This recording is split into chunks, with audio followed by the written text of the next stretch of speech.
Good morning student. आज हम लोग बायोमोलिक्यूल का जो हमारा नेक्स्ट पार्ट है उसे डील करेंगे। अभी तक हम लोग कार्बोहाइड्रेट का क्लासिफिकेशन एंड उसका जो स्ट्रक्चर होता है, पहले हमने ओपन चेन स्ट्रक्चर पढ़ा, देन हमने कैसे साइक्लिक स्ट्रक्चर का फॉर्मेशन हुआ हमने ये पढ़ा। तो अभी तक हम लोग जो स्ट्रक्चर्स हैं, जो स्टैंडर्ड है like D, small D and capital D, इनका मतलब हम लोग समझ सकें। और कार्बोहाइड्रेट्स की यानी कि ग्लूकोज की केमिकल रिएक्शन हम लोग पढ़ चुके हैं। नाउ नेक्स्ट जो हमारा टॉपिक है वो है comparison of glucose and fructose. आपको याद होगा लास्ट लेक्चर में मैंने आपको ग्लूकोज और फ्रुक्टोज के बारे में बताया था कि ये कैसे एक दूसरे के आइसोमर की तरह वर्क करते हैं। तो अब हमने यहाँ पर पढ़ना है कि जो ग्लूकोज और फ्रुक्टोज होते हैं उनके बीच में क्या कंपैरिजन है। ठीक है, उनकी कंपैरेटिव स्टडी जो है ये हमें यहाँ पर करनी है। तो प्रॉपर्टीज़ हम लोग देखेंगे। यहाँ पर कुछ प्रॉपर्टी है जिसके लिए हम लोग दोनों को कंपेयर कर रहे हैं। लाइक सबसे पहली चीज़ कि मॉलिक्यूलर फार्मूला क्या होता है। मॉलिक्यूलर फार्मूला, तो मॉलिक्यूलर फार्मूला की बात करूँ तो यहाँ मैं कर रही हूँ ग्लूकोज को और यहाँ मैं कर रही हूँ फ्रुक्टोज को। तो दोनों का ही मॉलिक्यूलर फार्मूला जो है वो कैसा होता है, यहाँ पर सेम होता है। ठीक है, जहाँ प्रॉपर्टी सेम होगी वहाँ मैं सेम शो कर दूँगी।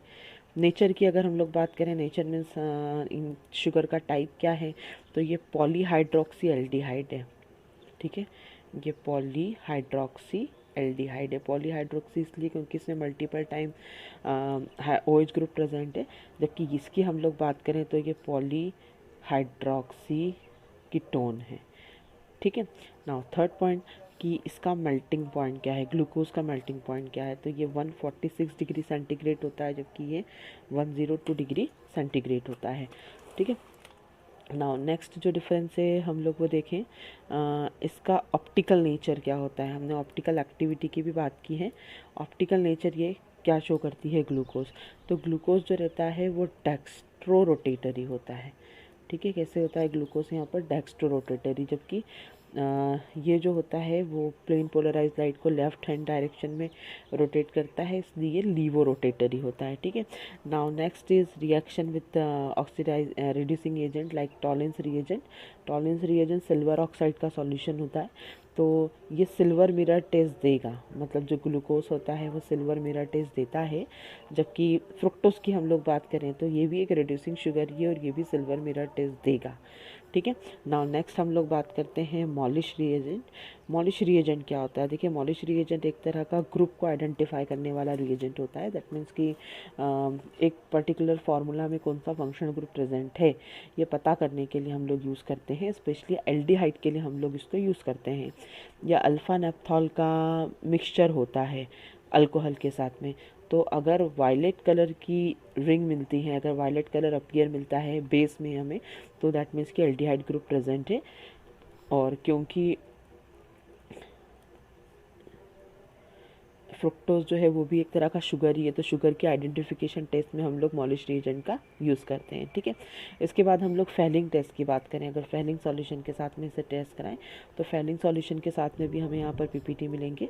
ग्लूकोज जो होता है वो रेड पीपीटी का फॉर्मेशन करता है, और सिमिलरली फ्रुक्टोज जो होता है वो भी रेड पीपीटी का फॉर्मेशन करता है। ठीक है, तो ये कुछ सिमिलरिटीज़ के यहाँ पर पॉइंट थे।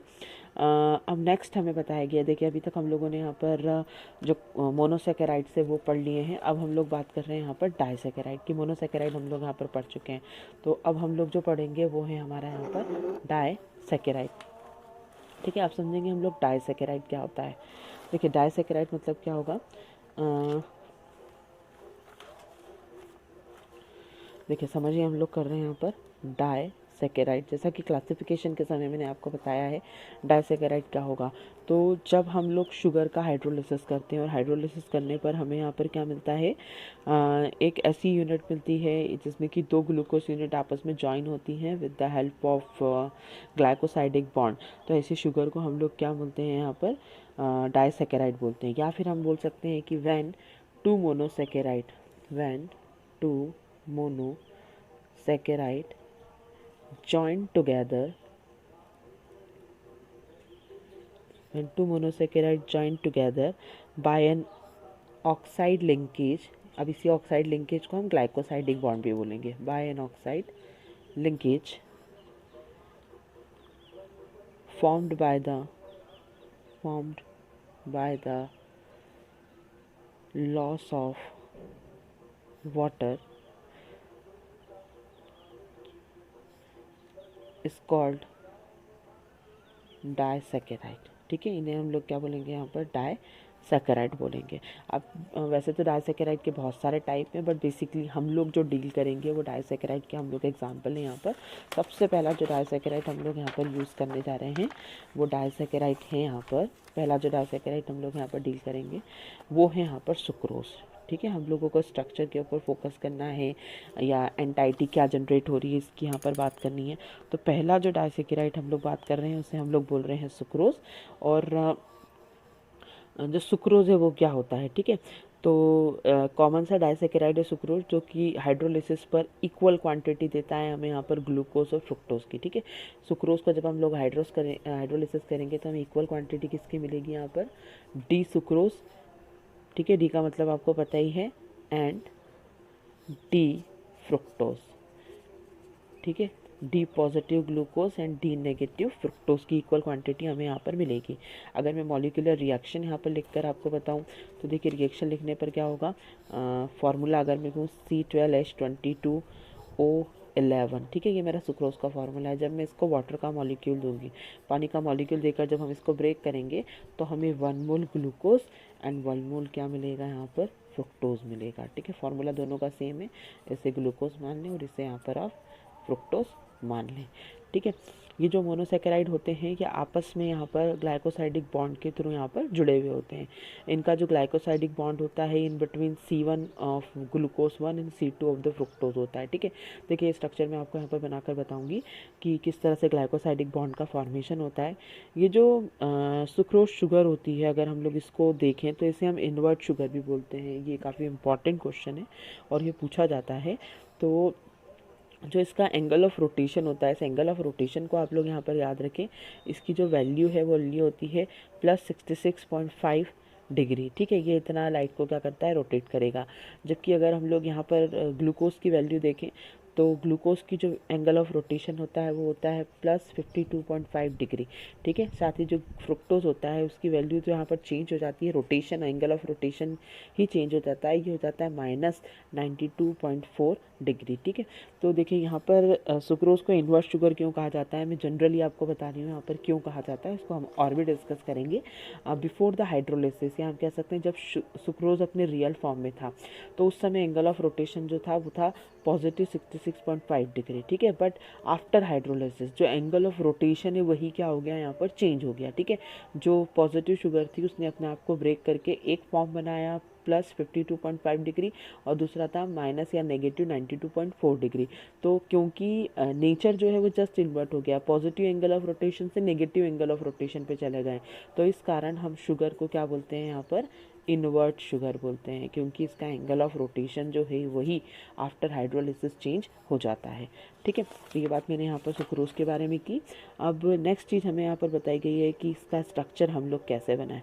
ठीक है, तो आप ध्यान से देखेंगे स्ट्रक्चर हम लोग कैसे बनाएंगे। हमने जो साइक्लिक फॉर्म बनाए हैं उसी साइक्लिक फॉर्म के थ्रू हम यहाँ पर ग्लाइकोसाइडिक बॉन्ड बनाना सीखेंगे। तो मैं स्ट्रक्चर बना रही हूँ।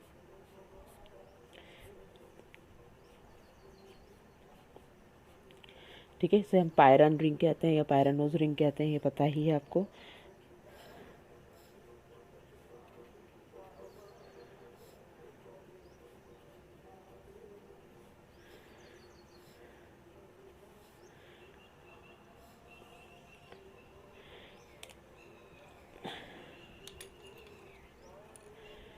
यहाँ पर प्रेजेंट होगा OH। जिस चीज़ को रिलीज़ करना है उस चीज़ को मैं अलग से लिख कर बता रही हूँ आपको। देखिए, अब इसी के साथ में जो स्ट्रक्चर मैं बना रही हूँ वो स्ट्रक्चर है मेरा फ्रुक्टोज का स्ट्रक्चर।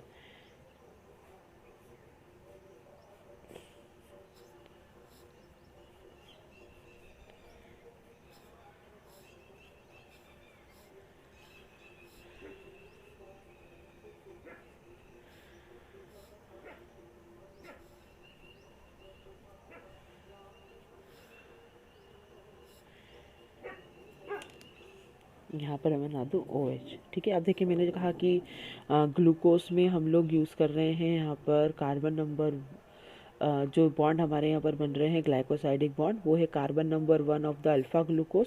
यहाँ पर कार्बन नंबर 1 होगा किसका, अल्फ़ा ग्लूकोज का। और यहाँ पर जो फ्रुक्टोज है, उस फ्रुक्टोज के अंदर कार्बन नंबर 2 होगा, ठीक है, उसका क्या होगा, यहाँ पर कार्बन नंबर 2 होगा। तो यहाँ carbon number 2 of beta fructose, ठीक है। ये जो एंटाइटी है, एंटाइटी हमें बहुत अच्छे से याद रखनी है। अब 1 और 2 कैसे होगा, तो देखिए यहाँ पर हमने नंबरिंग देना याद रखा है कि इसे हम कार्बन नंबर 1 कहेंगे।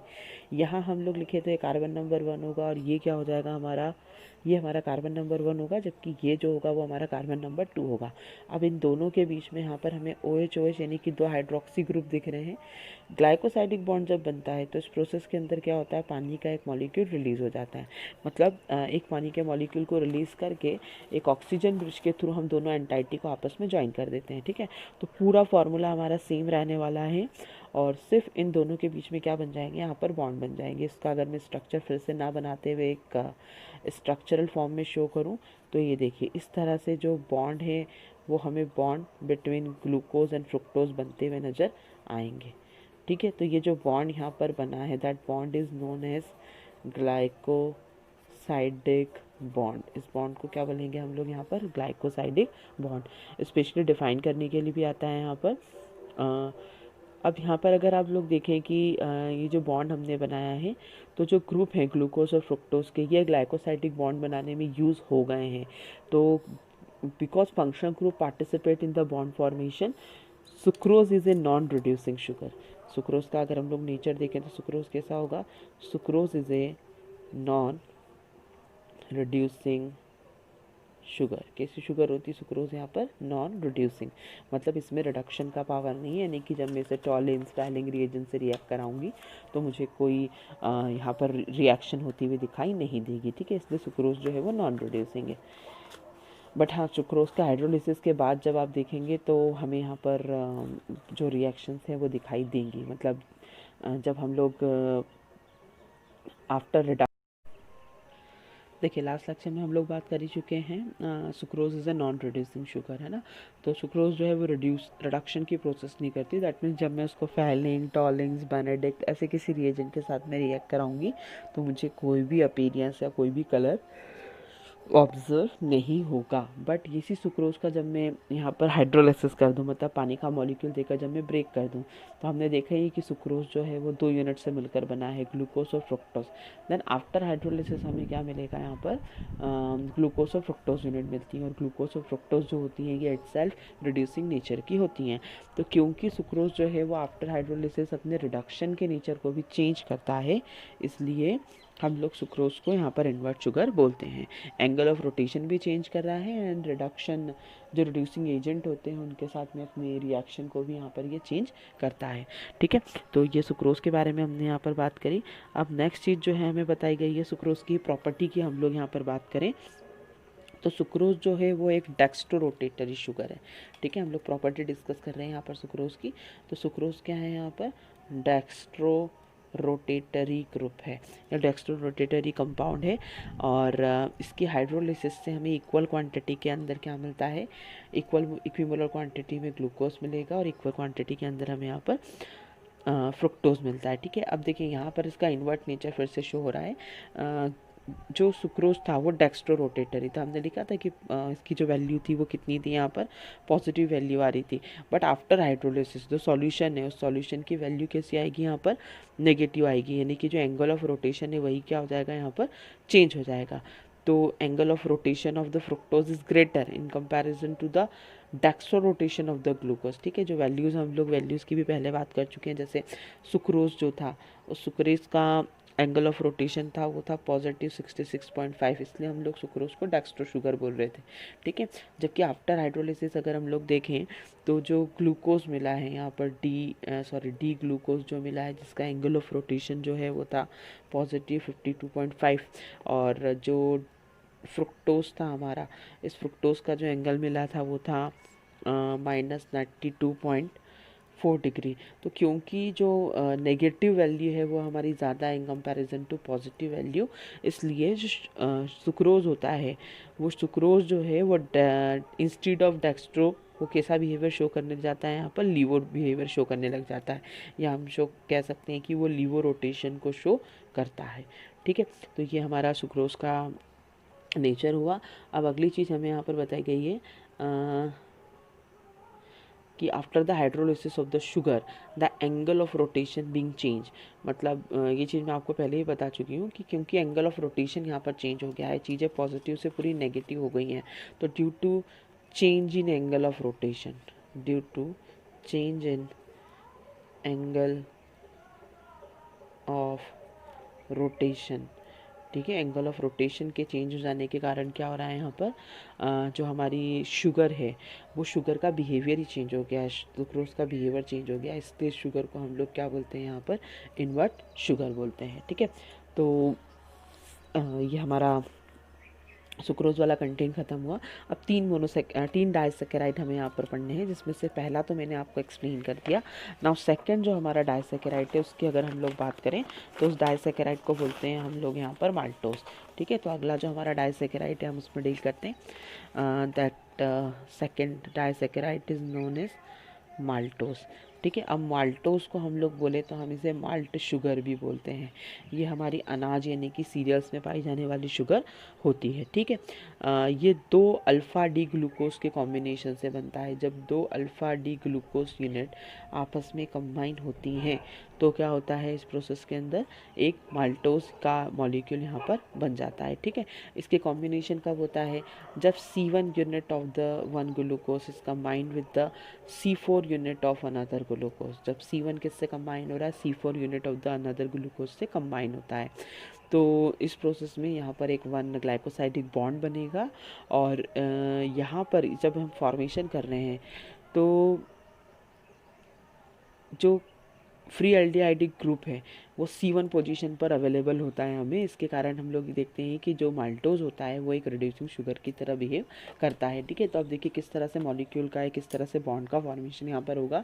मैं बोल रही हूँ कि 2 ग्लूकोज यूनिट जो है, दोनों ही अल्फ़ा ग्लूकोज यूनिट हैं, वो आपस में यहाँ पर कंबाइन हो रही है। तो किस तरह से फार्मूला बनेगा, अगेन पायरानोज फॉर्म जो है वो हम लोग बना रहे हैं। काफ़ी ईजी स्ट्रक्चर होता है, आप 1-2 बार प्रैक्टिस करेंगे तो यहाँ पर आपको आसानी से समझ में आएगा।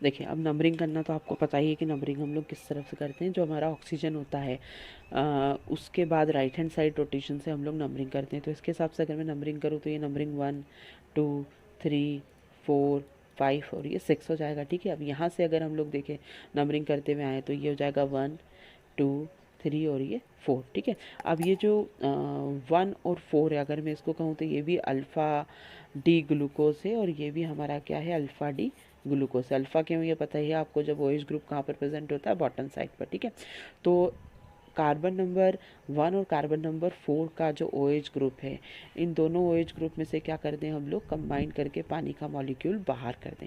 ठीक है, तो जब पानी का मॉलिक्यूल हम लोग बाहर कर देंगे तो हमें क्या मिलेगा, हमें फिर से पूरा स्ट्रक्चर रिपीट नहीं कर रही हूँ, सिर्फ जहाँ पर बॉन्ड बन रहे हैं वो बॉन्ड फॉर्मेशन मैंने आपको यहाँ पर बता रही हूँ।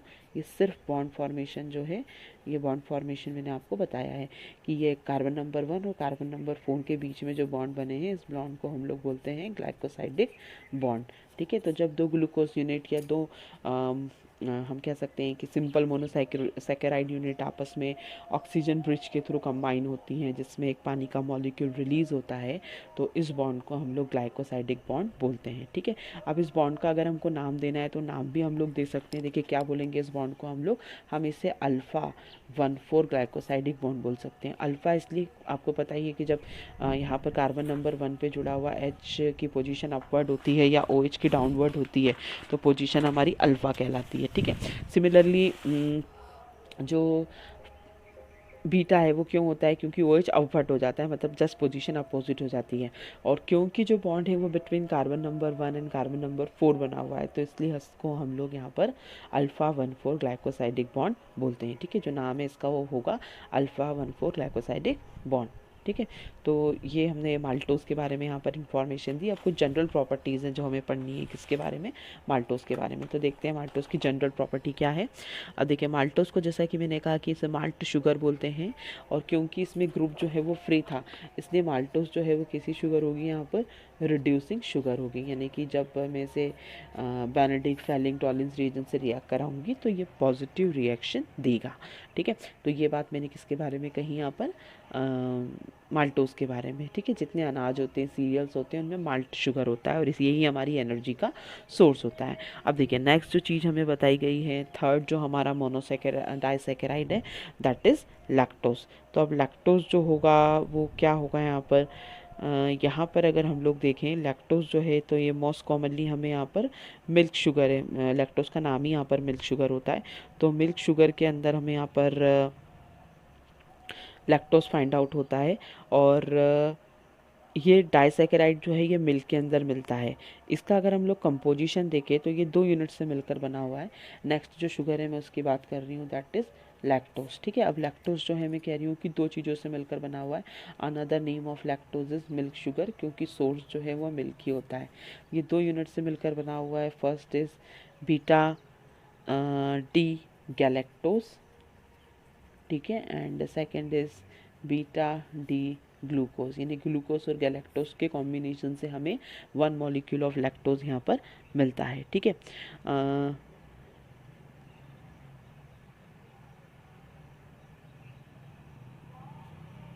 इसी में हमें अगली चीज़ जो है वो बताई गई है,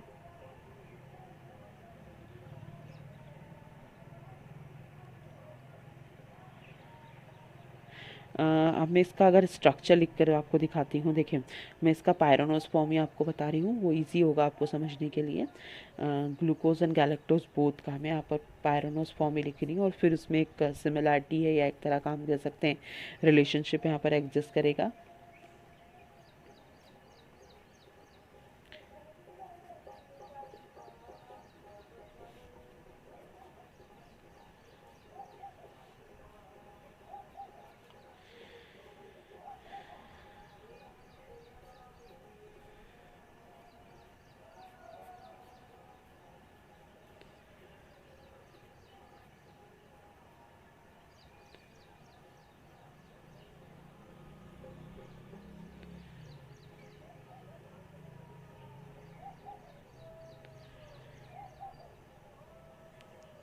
देखिए ये जो स्ट्रक्चर मैंने बनाया है, ये जो स्ट्रक्चर है इसे हम बोलेंगे अल्फ़ा डी ग्लूकोज। ठीक है, ये जो स्ट्रक्चर हमने बनाया उसे अल्फ़ा डी ग्लूकोज बोलेंगे, और ये वाला जो है वो है बीटा, ये भी बीटा ही है, बीटा डी ग्लूकोज, और ये है बीटा डी गैलेक्टोज। ठीक है, ग्लूकोज और गैलेक्टोज लगभग सेम ही शुगर है, इनके बीच में एक थोड़ा सा चेंज यहाँ पर पाया जाता है। वो चेंज क्या है यहाँ पर, अगर आप दोनों के स्ट्रक्चर को यहाँ पर ऑब्जर्व करेंगे तो कॉन्फ़िगरेशन अगर हम लोग देखें तो दोनों का सेम है, एक्सेप्ट एट कार्बन नंबर 4। ठीक है, ये जो आइसोमर है ये एक दूसरे से यहाँ पर क्या करते हैं, ओनली 1 कार्बन एटम पर यहाँ पर डिफर करते हैं।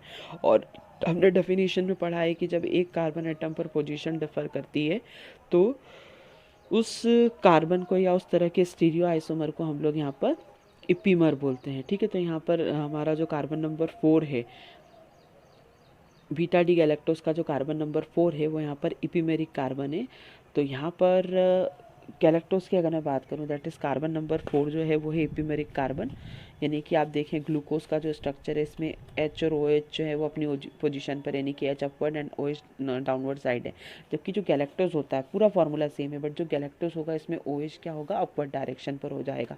ठीक है, तो जो चीज़ मैं आपको बता रही हूँ कि अगर कोई कंपाउंड जिसमें एक कार्बन की पोजीशन डिफरेंट होती है ना, ओनली 1 कार्बन एटम की जो पोजीशन है, ओनली 1 कार्बन एटम की पोजीशन डिफर करती है, तो ऐसे कंपाउंड को या हम कह सकते हैं ऐसे स्टीरियो आइसोमर को हम लोग इपीमर कहते हैं, ठीक है। It is a type of isomerism, इसको हम लोग इपीमर बोलेंगे। और यहाँ पर कार्बन नंबर 4 जो है गैलेक्टोस का, वो इपीमर सेंटर होता है, ठीक है। Carbon number 4 of the galactose is act as a epimer centre, ठीक। तो ये चीज़ मैंने अभी आपको बताई। अब नेक्स्ट इसी के अंदर मुझे आपको स्ट्रक्चर बताना है कि लैक्टोज का स्ट्रक्चर हम लोग कैसे बनाएंगे।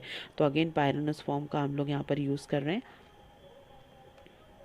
देखिए ऊपर मैंने स्ट्रक्चर तो बना ही दिया है, बट हम उसको किस तरह से बॉन्ड फॉर्मेशन करेंगे मैं आपको फिर से बता देती हूँ। यहाँ पर carbon number 1 and carbon number 4 के बीच की बात हो रही है। तो ये कार्बन नंबर 1 होगा, यहाँ से काउंट करते हैं तो 1 2 3 और ये 4, ये कार्बन नंबर 4 होगा, ठीक है। तो OH यहाँ से एंड OH यहाँ से, ठीक है। इस तरह से पानी का मॉलिक्यूल जो होगा वो यहाँ पर से रिलीज हो जाएगा, ठीक। तो इनके बीच में ना एक जिगजैग बॉन्ड का फॉर्मेशन होगा। पूरा स्ट्रक्चर ना बनाते हुए सिर्फ जो बॉन्ड बना, अगर मैं उसकी बात करूँ यहाँ पर, अगेन एक रफ स्ट्रक्चर में बना रही हूँ।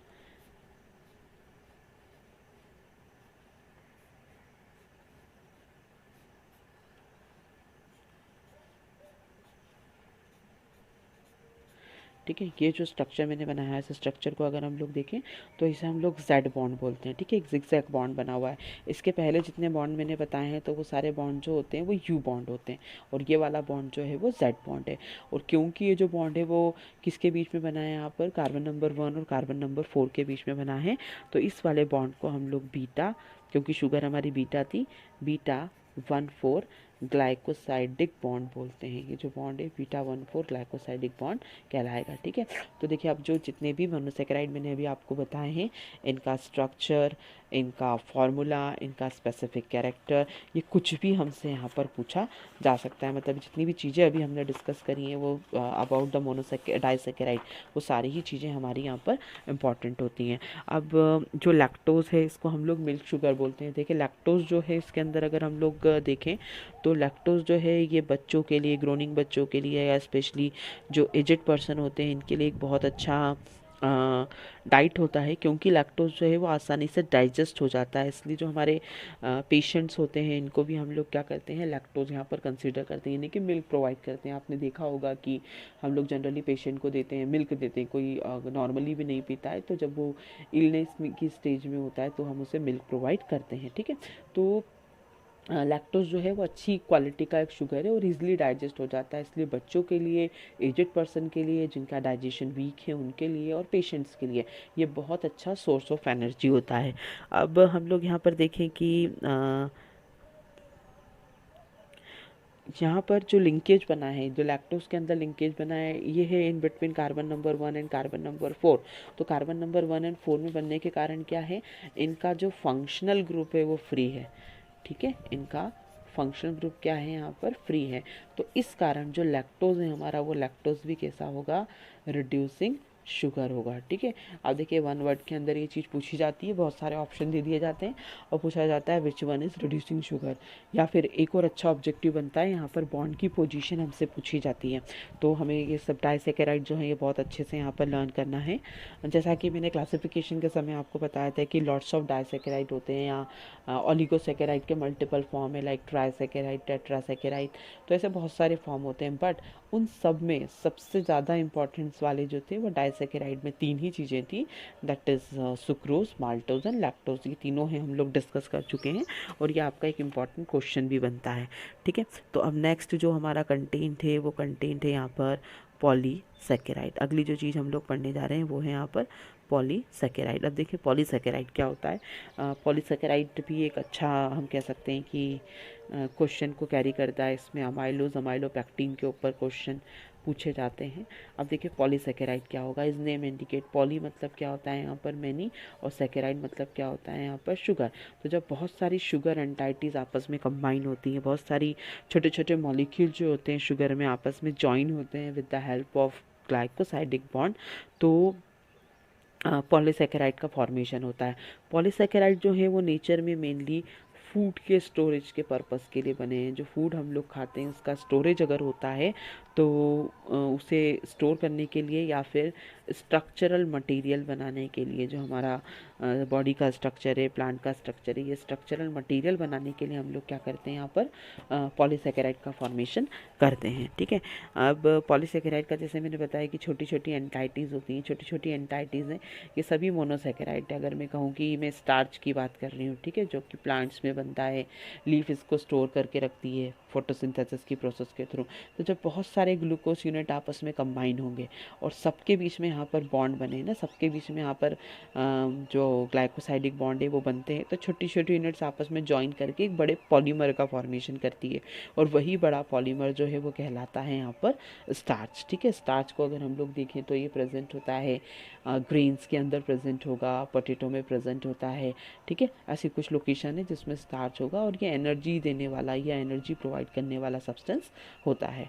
ठीक, तो अब हम लोग स्टार्च की ही बात करते हैं कि पॉलीसेकेराइड के कुछ फॉर्म हमें पढ़ना है, और उसमें पहला एग्जांपल मैं ले रही हूँ यहाँ पर स्टार्च। तो स्टार्च जो है मेन स्टोरेज पॉलीसेकेराइड है, जो जो यूनिक प्रॉपर्टी और प्रॉपर्टीज़ को हम लोग यहाँ पर पढ़ते जाते हैं। तो starch is a main storage polysaccharide. ठीक है, first property, starch is a main storage polysaccharide. ठीक है, मतलब कि स्टोर करने के लिए सबसे पहला या सबसे इम्पॉर्टेंट पॉलीसेकेराइड जो है वो यहाँ पर स्टार्च है। ठीक है, ये ह्यूमन बीइंग का सबसे इम्पॉर्टेंट डाइटरी रिसोर्स है। मतलब अगर हम लोग डाइट के अंदर कुछ लेते हैं तो वो चीज़ क्या है, यहाँ पर स्टार्च होता है। ठीक है, मतलब हमको एनर्जी गेन करवाने वाला या एनर्जी प्रोवाइड करने वाला ये सब्सटेंस है। सबसे ज़्यादा कंटेंट जो होता है वो हमें सीरियल्स में देखने को मिलता है, मैंने अभी बताया था आपको। देन रूट्स के अंदर मिलता है, ट्यूबर्स में हमको देखने को मिलता है। ये सब हमारे डाइट के पार्ट होते हैं, और कुछ वेजिटेबल्स भी होते हैं जिसके अंदर हमें स्टार्च देखने को मिलता है। ठीक है, अगर हम लोग इसके स्ट्रक्चर की बात करें तो it is a polymer of alpha glucose.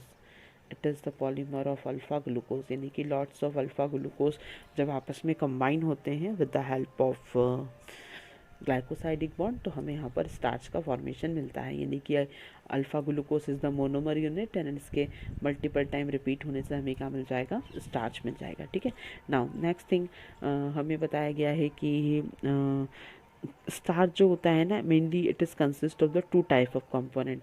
First is amylose, ये जो स्टार्च होता है वो दो कंपोनेंट से मिलकर होता है, अमाइलोस। एंड सेकंड जो होता है उसको हम लोग बोलते हैं अमाइलो पैक्टिन, है ना। देखिए, अमाइलोज और अमाइलो पैक्टिन क्या है, ये स्टार्च के हाइड्रोलिसिस से ही गेन यूनिट होती है। ठीक है, जैसे स्टार्च को आपने ब्रेक करा तो वो इंडिविजुअल वन वन यूनिट में, यानी कि स्टार्च को ब्रेक करने पर वो सीधे मोनोसेकेराइड में कन्वर्ट नहीं होगा, उसका इंटरमीडिएट भी कुछ बनेगा। तो स्टार्च का जब मैं हाइड्रोलिसिस करती हूँ, या बेहतर होगा कहना जब मैं उसका पार्शियल हाइड्रोलिसिस करती हूँ, तो मुझे दो कंपोनेंट मिलते हैं, that is amylose and अमाइलो pectin. ठीक है, तो अमाइलोज और amylopectin is very important concept, ये यहाँ पर पूछा जाता है। इसके कंपैरिजन या डिफरेंस जो है वो हमसे पूछे जाते हैं, तो इसे ध्यान से समझिए, ये एक इम्पॉर्टेंट कंसेप्ट है। अमाइलोज एंड अमाइलोपैक्टिन की अगर हम बात करें, इसमें सबसे पहले मैं अमाइलोज आपको बता रही हूँ, है ना। हम लोग डील कर रहे हैं, जो नेक्स्ट कंटेंट है हमारा दैट इज़ अमाइलोज। मैं आपसे बात कर रही हूँ यहाँ पर अमाइलोज के बारे में। अमाइलोज की क्या प्रॉपर्टी है, तो amylose is water soluble. Starch का ऐसा पार्ट जो कैसा होगा, यहाँ पर पानी में सॉल्युबल होगा। ठीक है, ये स्टार्च का 15 से 20% पार्ट बनाता है। स्टार्च का जो भी कंसंट्रेशन है, पार्ट है, उसका 15 से 20% हमें क्या मिलेगा, यहाँ पर स्टार्च मिलेगा। ठीक है, केमिकली अमाइलोज जो है वो अनब्रांच चेन है ना। इट इज़ अनब्रांच्ड, मतलब जो चेन है वो हमारी स्ट्रेट चेन होगी, unbranch chain of alpha glucose. ठीक है, जब हम लोग स्टार्च को ब्रेक करते हैं तो हमें जो स्ट्रेट चेन मिलती है, अनब्रांच चेन मिलेगी, वो हमारा अल्फ़ा ग्लूकोज होगा। इसमें अगर हम लोग यहाँ पर यूनिट्स की बात करें तो लगभग 200 से लेकर 200 टू 1000 यूनिट जो है हमें वो अल्फ़ा डी ग्लूकोज की देखने को मिलती है। ठीक है, जो कि यहाँ पर कार्बन 1 यानी कार्बन 4 यानी कि C1C4 यानी कि अल्फ़ा 14 ग्लाइकोसाइडिक बॉन्ड के थ्रू जुड़ी हुई होती हैं, वही यूनिट जो हम लोगों ने माल्टोस बनते समय देखी थी। अब नेक्स्ट हम लोग बात करते हैं अमाइलोपैक्टिन की। ठीक है, जो मैंने आपको पॉइंट बताया आप अच्छे से लिखेंगे तो 4 से 5 पॉइंट उसमें हो जाएंगे। Next is amylopectin. तो रेस्ट ऑफ द पार्ट जो होता है हमारा स्टार्च का, which is insoluble in water, ये जो पार्ट होता है वो कैसा होता है, यहाँ पर इनसॉल्युबल इन वाटर होता है। ठीक है, दूसरी चीज़ यहाँ पर कि 80 to 85% पार्ट जो होता है स्टार्च का वो किसका बना होता है यहाँ पर, अमाइलोपेक्टिन का। It is branch chain polymer, है ना। यहाँ पर क्या होता है, यहाँ पर ब्रांचिंग देखने को मिलती है, ये ब्रांच चेन पॉलीमर होता है।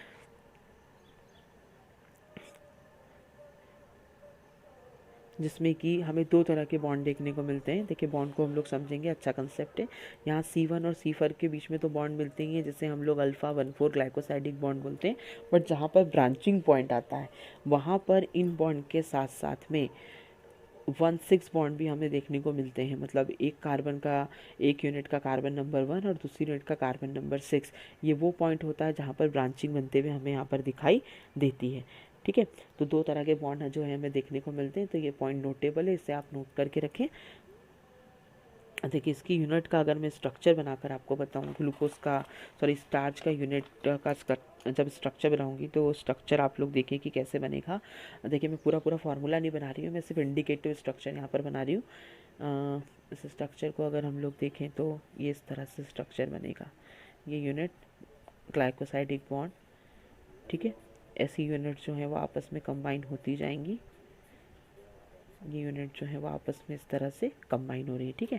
बट यहाँ पर जैसे ही हमारा एक पर्टिकुलर पॉइंट आ जाएगा उस जगह पे ब्रांचिंग हो जाती है। ऐसा माना जाता है कि जनरली 10 यूनिट्स जो है तो स्ट्रेट अवे चलती हैं, और उसके बाद 11th यूनिट जो होती है वहाँ पर ब्रांचिंग होना शुरू हो जाती है। जनरली ऐसा होता है। तो जो 11th यूनिट होगी यहाँ पर अगर मैं बात करूँ, देखिए है ना, ये कार्बन नंबर 1 है, और जहाँ ब्रांचिंग हो रही है उसकी अगर मैं बात करूँ तो उस स्ट्रक्चर को मैं ऐसे लिख सकती हूँ, ये लिखा मैंने स्ट्रक्चर, ठीक है। यहाँ पर जो होगा वो होगा कार्बन नंबर 6। हम लोग अगर काउंटिंग करते हुए आए तो यहाँ से चलते हैं 1 2 3 4, ये 5 और ये हो जाएगा कार्बन नंबर 6। तो कार्बन नंबर 1 और कार्बन नंबर 6 के बीच में जो OH है, इसमें से पानी का मॉलिक्यूल जब बाहर कर देंगे तो बॉन्ड बनेगा इन बिटवीन कार्बन नंबर 1 और कार्बन नंबर 6। तो इस तरह से यहाँ पर जो है वो बॉन्ड बन जाएंगे, या इस तरह से यहाँ पर लिंकेज का फॉर्मेशन होगा between different unit of glucose. तो स्ट्रेट अवे जो फॉर्म में होता है उसके अंदर अल्फ़ा 1,4 बॉन्ड बन रहा है, अल्फ़ा 1,4 ग्लाइकोसाइडिक बॉन्ड, जबकि जहाँ ब्रांचिंग आ जाती है वहाँ पर अल्फ़ा 6 बॉन्ड का फॉर्मेशन होता है, ठीक है। तो ये क्या हो जाएगा हमारा यहाँ पर पॉलीसेकेराइड हम लोगों ने बताया, मतलब मेरे एक फार्मूला या एक जस्ट एग्जांपल आप लोग बोल सकते हैं जो मैंने लिया है पॉलीसेकेराइड का।